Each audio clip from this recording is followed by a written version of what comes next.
जय श्री राम।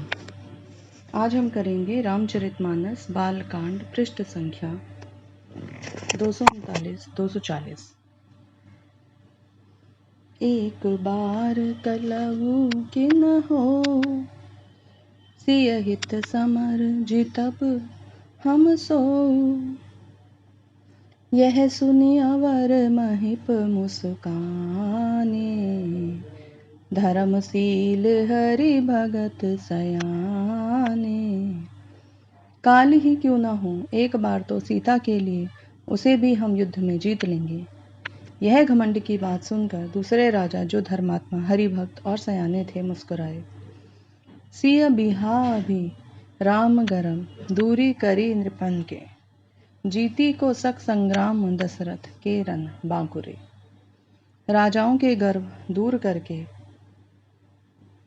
श्री राम जी सीता को बिहाएंगे। महाराज दशरथ के रण में बाके पुत्रों को युद्ध में तो जीत ही कौन सकता है। व्यर्थ मरहु जनि गाल बजाई, मन मोदकन की भूख बुताई।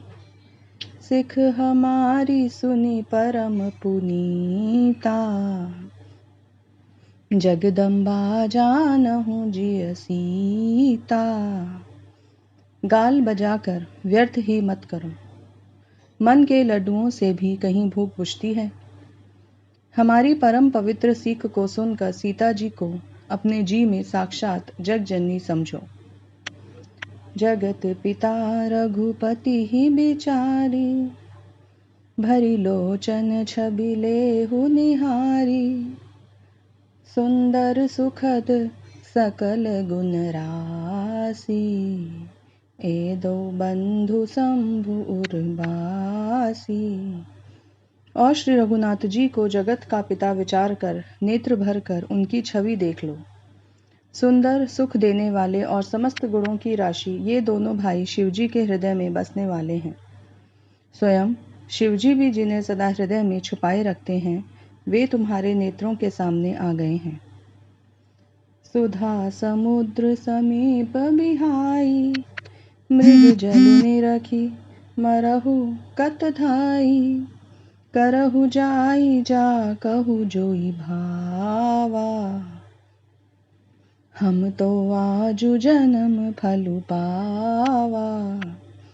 समीप आए हुए अमृत को के समुद्र को छोड़कर तुम मृग जल को देखकर दौड़कर क्यों मरते हो। फिर जिसको जो अच्छा लगे वही जाकर करो। हमने तो आज जन्म लेने का फल पा लिया। अस कही भले भूप अनुरागे, रूप अनूप बिलोकन लागे। देखहि सुर नभ चढ़े विमाना, बरसहि सुमन करहि कल गाना। ऐसा कहकर अच्छे राजा प्रेममग्न होकर श्री राम जी का अनुपम रूप देखने लगे। मनुष्यों की तो बात ही क्या है, देवता लोग भी आकाश से विमानों पर चढ़े हुए दर्शन कर रहे हैं और सुंदर गान करते हुए फूल बरसा रहे हैं। जाने सुअवसरु सिय तब, पठई जनक बोलाई। चतुर सखी सुंदर सकल, सादर चली लवाई। तब सुअवसर जानकर जनक जी ने सीता जी को बुला भेजा। सब चतुर और सुंदर सखियां आदर पूर्वक उन्हें लिवा चली। सिय शोभा नहीं जाई बखानी, जगदम्बिका रूप गुण खानी। उपमा सकल मोहि लघु लागी, प्राकृत नारी अंग अनुरागी। रूप और गुणों की खान जगजननी जानकी जी की शोभा का वर्णन नहीं हो सकता। उनके लिए मुझे सब उपमाएं तुच्छ लगती हैं, क्योंकि वे लौकिक स्त्रियों के अंगों से अनुराग रखने वाली हैं। काव्य की उपमाएं सब त्रिगुणात्मक मायिका जगत से ली गई हैं।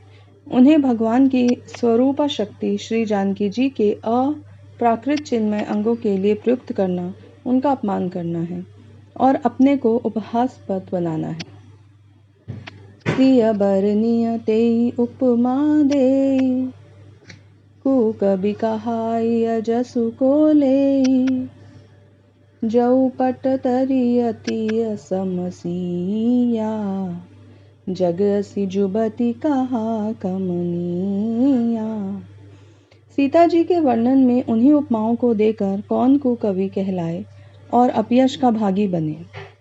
यदि किसी स्त्री के साथ सीता जी की तुलना की जाए तो जगत में ऐसी युक्ति है ही कहाँ। गिरा मुखर तन अरध भवानी, रति अति दुखित अतनु पति जानी। विष बारुनी बंधु प्रिय जेहि, कहिय रमा सम किमि बैदेहि। पृथ्वी की स्त्रियों की तो बात ही क्या है, देवताओं की स्त्रियों को भी यदि देखा जाए तो हमारी अपेक्षा कहीं अधिक दिव्य और सुंदर हैं। तो उनमें सरस्वती को तो बहुत बोलने वाली है, पार्वती अर्धांगिनी है। कामदेव की स्त्री रतिपति के को बिना शरीर का जानकर बहुत दुखी रहती है, और जिनके विष और मध्य जैसे प्रिय भाई हैं, उन लक्ष्मी के समान तो जानकी जी को कहा ही कैसे जाए। जय श्री राम।